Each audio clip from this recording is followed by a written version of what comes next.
বিসমিল্লাহির রহমানির রহিম। আজ 21শে ডিসেম্বর রবিবার 2025।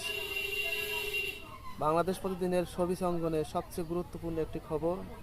বর্ষিয়ান অভিনেতা তারিক আনাম খান মঞ্চ, টিভি ও ওটিটি চলচ্চিত্র দাপুটে অভিনয় এবং নাট্যকার, নির্দেশক ও বীর মুক্তিযোদ্ধা তারিক আনাম খান এই মহাথিরের অভিনয় জগতের পথ চলা।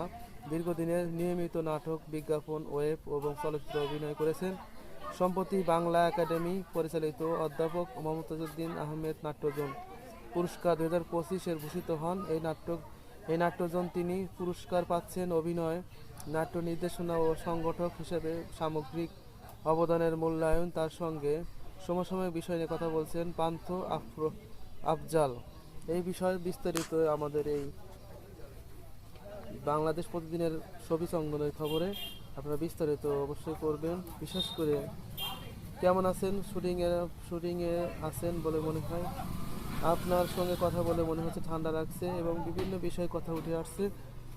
এবং কত বছরের অভিনয় শেষে আমরা একটু পড়ে শোনাবো।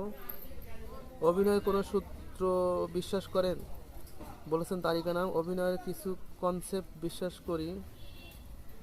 মানুষের টেন্ডেন্সি হলো স্বাভাবিক মানুষকে দেখা। আমি যে কয়টি চরিত্র করেছি, চিন্তা করেছি যে সেটা যেন মানুষের জীবনের সঙ্গে মেলে, দেখে বিশ্বাস করে এবং গ্রহণযোগ্য। অভিনয় সবার করা উচিত। আই আই অলওয়েজ লার্ন, এটা খুবই ইম্পর্ট্যান্ট। সবার সঙ্গে মিলেমিশে আমি অনেক শিখেছি এবং অনেক কিছু শিখেছি। সবারই শেখার অ্যাক্টিভিটিস রাখা খুবই জরুরি।